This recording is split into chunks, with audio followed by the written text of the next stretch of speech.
What if in Pokemon you had no control over what move was replaced whenever each Pokemon learns their level up moves? For example, if you had to delete Flamethrower for Wing Attack on a Charizard in Gen 3. Or if in Gen 1 you had to replace your Vine Whip on Bulbasaur with Leech Seed, making the Brock fight a whole lot harder. Well, I decided this challenge was interesting enough for me to give it a shot. I'm going to use Google's random number generator to determine whether a Pokemon learns their level up moves, and if they do, which move will be replaced by rolling from 1 to 5. That's the idea I had a week ago, and so I decided to start streaming and stream myself attempting this challenge. For simplicity's sake, let's just refer to it as the Krill Lock until someone comes up with a better name. This may seem confusing right now, but once you see it actually implemented in the game, it will make a whole lot more sense. The Pokemon game I chose for this was Pokemon Black 2.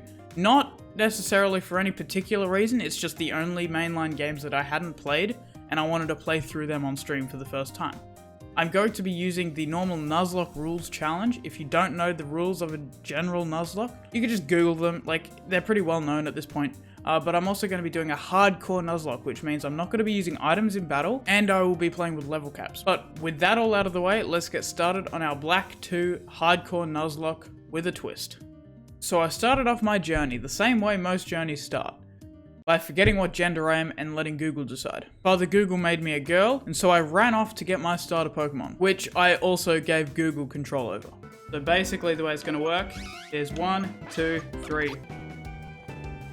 Okay, it's 1. So I got Snivy. Snivy is a really cool Pokemon. It's actually my favorite of the 3 Gen 5 starters, at least for the base forms. But in these games in particular, grass types really struggle early on, as you'll see. Between the poison types and the fire types you find in the early game, to even the 3rd gym leader having bug types, it's rough for grass types. Anyway, I button mashed my way through the first rival fight, got through the tutorials, and made my way to Route 19 for my first encounter. I found myself a Purloin. Nothing special, this Pokemon is generally underwhelming, as most people would agree, but it was a timid nature, which meant it wasn't going to be able to do any damage at all, which is fantastic in the early game. Then we moved on to Route 20, we got ourselves a Sewaddle, which is again a really cool Pokemon, but it's grass type, which means in the early game it's going to struggle. I began to get worried about the second gym fight against Roxy, who has a Coughing and a Whirlipede, 2 Pokemon that grass types specifically struggle against heavily. And at this point, 2/3 of my team were both weak to poison, but also couldn't deal any effective damage outside of tackle. And the third is obviously Purloin, who, who is absolutely awful. I struggled fighting level 2 wild Patrats with this Purloin. It was atrocious. Even at level 7, I had to switch train against level 4 Patrats. They just hit harder. This all is looking pretty gloomy, but there is some good news. Up next is Flockacy Ranch, a really cool and interesting early game area with a lot of different, unique, and good Pokemon, especially for an early game. We've got Mareep, we've got Riolu, we've got Psyduck, Lillipup, Pidove, and even Patrat in the early game is a fine Pokemon. We can actually get our first encounter here right now, which I'm gonna do. Hopefully we get something really interesting. Let's see what we get. An Azeril. Oh, you can also get Azeril here, which is, I skipped it for a good reason. Azeril is dog close to completely unusable, even in the early game. Sure, it's got Bubble and it learns Water Gun at level 7, but that doesn't matter because it's a normal type Pokemon. They don't even get Stab bonus. Its base attack and defense stats are 20. That is horrid. At least it gets Huge Power, which is a really cool ability that doubles its physical attack. But we got Thick Fat. Yeah, cool. I theoretically could have spent about 30 minutes running back and forth like Wile E. Coyote until its friendship was completely maxed and it can evolve by level up before I even take on any fights. But I didn't really want to spend that time running back and forth like Wile E. Coyote trying to max out the friendship of an Azeril, because even after it evolves, it's still got base 20 attack and defense. So I decided to push Azeril to the side and just see what happens until we desperately need it. After that disappointment, I completed the Flockacy Ranch side quest, and then I was dragged to the Pokemon school by someone dressing up as a Pyro. Alright, after we bullied the kids in the school a bit, we had the first gym fight up, and I was scared. Work Up is a scary move, and 2 of the 4 Pokemon in my party are extremely weak and were not living up to my incredibly low standards. So I had to grind. and grind I did. I was dedicated. Nothing was going to stop me from beating this gym without losing a single Pokemon. I built up courage, passion, motivation, and then I entered the first gym like a man on a mission. I rolled up my sleeves and stepped right in the face of the first child that decided foolishly to get in my way. I was the school bully and it was the first day of class. But then, yeah, workup is terrifying. But, I mean, I always have sand attack, I guess. I'm kind of just gonna button mash right now. How much does this? Well, awesome. That's cool. Well, awesome. Yep. Vixen got one-shot crit by the first Pokemon in the gym. Sure, I could have swapped out after the Leer just out of respect and fear, but I did not see it one-shotting Vixen right away. Vixen was the first victim of my carelessness, and she for sure would not be the last. So I just brought out Vine and proceeded to whip his Pokemon into submission. After I bullied his Lillipup, Vine tried to learn growth. So I convened with the gods and let them decide the fate of my moveset. So it just wasn't doing enough. Okay, so growth. This is the first instance of this in the game. I'm going to be using a random number generator to determine whether I learn any new moves, and if I do learn them, what moves will be replaced. So I'm going from 1 to 5. If I land on 1, I'm getting rid of Vine Whip. If I land on 2, Tackle, 3, Leer, 4, Wrap, and if it's 5, I'm not gonna learn Growth. If I may just straight up lose this attempt if I land on a 1 here. Please, for the love of God, be 4. It's 4! Okay, yes, I will take that. We are going to get rid of Leer. Okay, cool. I will take that. That is actually perfect. That's right, I got super lucky, and the best move I could replace was replaced. My prayers were heard, and I quickly forgot about Vixen's passing. So we chucked her in the graveyard really quickly and returned to the gym to flog the other child, which sounds wrong. I used Patch to dispatch this child, and Patch was able to do what Vixen couldn't, beat the Route 1 rodent without dying. After this fight, we had nothing left in the first gym except the Sharon fight, and so I decided to train my team up to level 13 to try and go for a deathless Sharon fight. Easy, right? And ironic that I play both of them now. Casually or competitively or whatever. It's interesting how some things stick with you forever.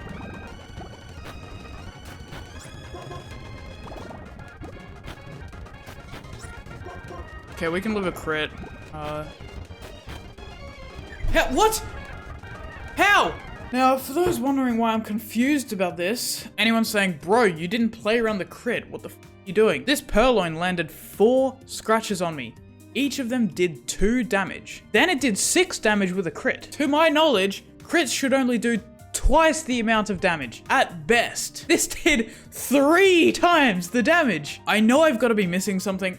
So if anyone in the comment section knows what the f happened here, please let me know. I would really, really like to know what happened here. I didn't miss a Leer or anything like that. In fact, Purloin doesn't even get Leer. Losing Azeril is terrible. It means we only have 2 Pokemon, and while we can beat Sharon easily because they're my 2 best, they're both grass types. And again, I fear Roxy. Roxy is death incarnate for me right now. But there is a glimmer of hope, which you'll see shortly. I chucked Balloon in the box again really quickly, said hi to Vixen while I was at the cemetery, and we went on to the Sharon fight after finishing grinding to level 13. Right, so we got this fight now.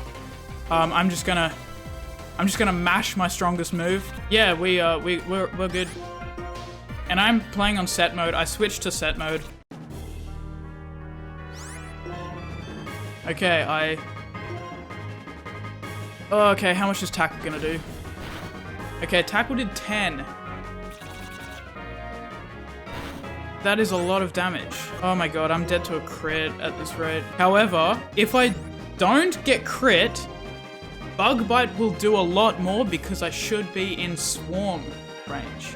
Now, I need to decide whether I want to attack and risk a crit, in which case I could very well die, unless he heavily low rolls, but I will get more damage off with Bug Bite if I don't, which will guarantee that I won't lose a Pokemon. I think we need to pull up the random number generator and decide. If it's 1, I will attack. If it's 2, I will switch. Though switching, I think, will be like a lot worse off. Here we go. It's 2, we're switching. Right, we're playing it safe. The RNG gods have indeed spoken. They have decided that Vine, who will take more than 10 damage per hit, by the way.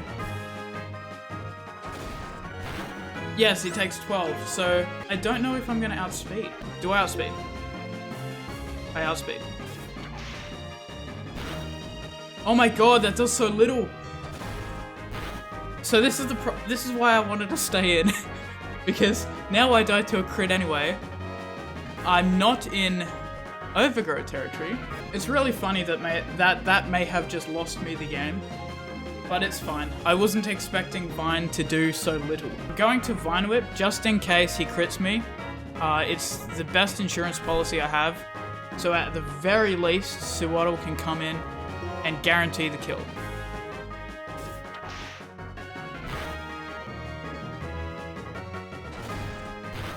Oh my god, okay, he didn't crit me. I should 100% kill unless he potions. He uses a potion. That's terrifying. How much is this gonna do?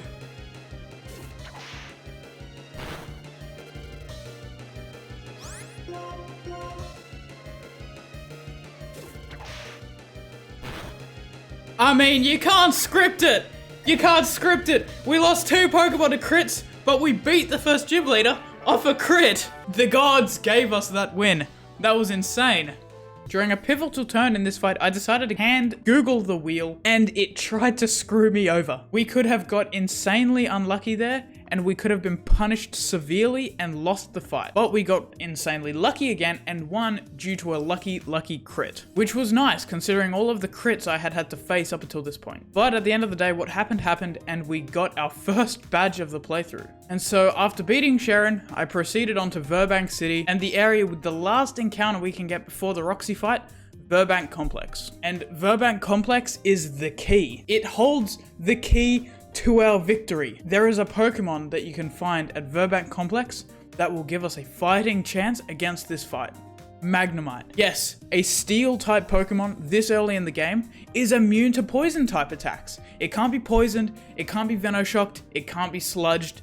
Whatever the Roxy throws at us, Magnemite will either resist or be immune to. It's insane. There are 2 parts of Verbank Complex, the inner area and the outer area. In the outer area, there is a 15% chance of encountering Magnemite, but in the inner area, you've got a 35% chance. It's the most likely Pokemon to encounter. So I saved my encounter for the inner area to try and get myself Magnemite and keep myself in this run. Okay, this is our encounter. This is big. Oh,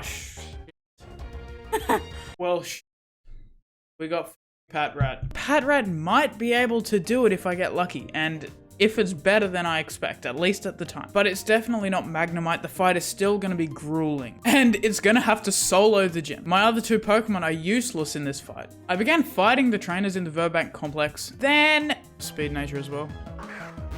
Okay, Elekid. This is... I mean... Oh god, please don't...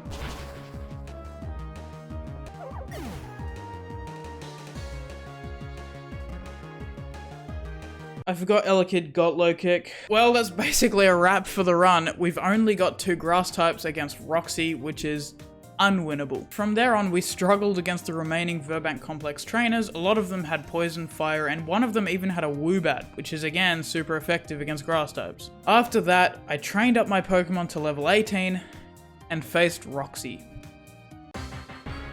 This may very well be the end of this run, of attempt 1. This is gonna suck. This is absolutely gonna suck. Vine is basically out for the rest of the fight now, despite killing the coughing, which is actually really bad. This thing is gonna have rollout as well, which is another move that's super effective. I'm gonna Leer. Hopefully Vine doesn't die. I just want my tackles to be able to do as much damage as possible. This may just kill Vine, honestly. I think this just kills. Yep. Add insult to injury! It was a fucking crit again! Every single one of my Pokemon that has died to a crit. Whether it mattered or not is irrelevant in this situation. It is just rubbing salt in the wound. So it outspeeds and it went for a Venoshock. Well, that's it. The first run has come to an end against the second gym leader.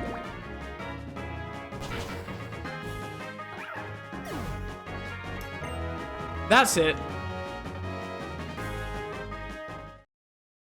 Well, time for run 2. Right, so run 2, Google decided to pick our starter again. Hopefully we get something different and a little better for the early game. Here we go. Okay, I guess we'll have to make it work this time. Our first encounter this time was Patrat, which is a whole lot better than Vixen. I swear, Purloin is still one of the worst early game Pokemon I've ever had to use. But on the next route, it's like it was destiny. We got a Purloin. This time, at least it doesn't have minus attack. Instead, it has minus defense. So instead of doing no damage, everything is going to hit it like a truck. But we got a whole lot more lucky in Flockacy Ranch, and we got ourselves a Mareep, which is one of my favorite lines. And it boosted my confidence drastically. But that confidence was dashed shortly after. Okay, so we've actually got Cotton Spore. If it lands on a 1, Tackle, 2, Growl, 3, Thunderwave, or 4, God forbid, Thundershock. Hopefully we get a 2. I'm just going to click it. Oh, son of a bitch. I've got horrible luck with this. Yep, I had to delete Thundershock. Very cool. Anyway, I beat the school kids up again. Then Alder nosedived off a cliff again and handed me his berries, which sounds wrong. We did some grinding and returned to the first gym. But during grinding, this happened. Level 13. Growth. Please, for the love of God, literally anything except a 3. What are we gonna get? Yep, we lost Thundershock and Vine Whip. Cool. Our best move is Tackle on each of them, but we gotta move on and keep fighting. We got through the first gym without losing a single Pokemon this time. That's a big step up from last time. Nothing really special happened until our Verbank complex encounter, and this time it was a really good one. So hopefully we can get a coughing or something. Let's see what we get for this route. We got a Magby. I will definitely take a Magby. Yes, Magby is really good. It's super effective against Whirlipede and in general hits really hard, so we can use it against the Roxy fight to be super effective. It's also insane against Berg, of course. So we got another move here, Charge, and this one is really risky because we may just get super unlucky and get Tackle and be screwed. If we land on 1, we won't be able to do any damage with Lily, which will be a huge problem. Here we go. 3. We have to get rid of Thunderwave. Yeah, so this rule is getting to prove itself quite tedious. Next, we fought the gym trainers, and Google decided that we needed to replace Smokescreen with Fire Spin, which is fine. It's fine. But then, during grinding, something big happened. No way! Oh my god! For God's sake, man. Oh my god!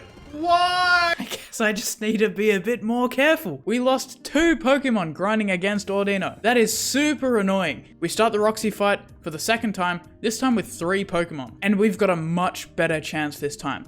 We have an electric type and a fire type, not 2 grass types. God. Okay, so we lost here last time due to some unforeseen circumstances. And again, this fight would be a lot easier if I had the Patrat or Vixen to the Purloin.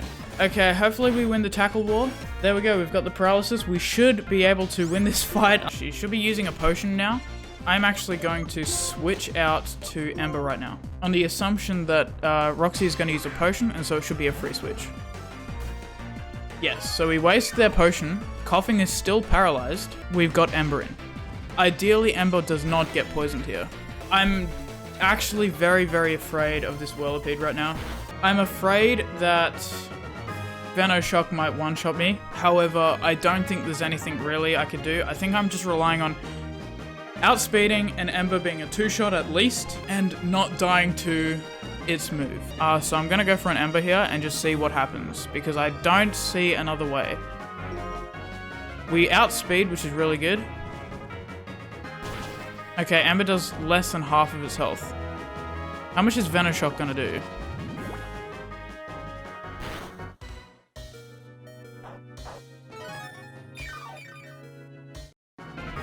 So Venoshock did 27 and got a crit, but Ember lived on 1. Ember dies to a Venoshock here, no matter what. I think I have to sack Ember. I really, really hate this so much, because I think this puts me in a horrible spot going into the 3rd gym leader without Ember, but literally my only win condition, I guess I fucked up switching out against the coughing, because Ember did so little. Oh man, that sucks. I have to sack Ember here. I have to go for Ember here. Straight up, Ember is my strongest attack. By far. Ember is gonna die. Unless we get a crit.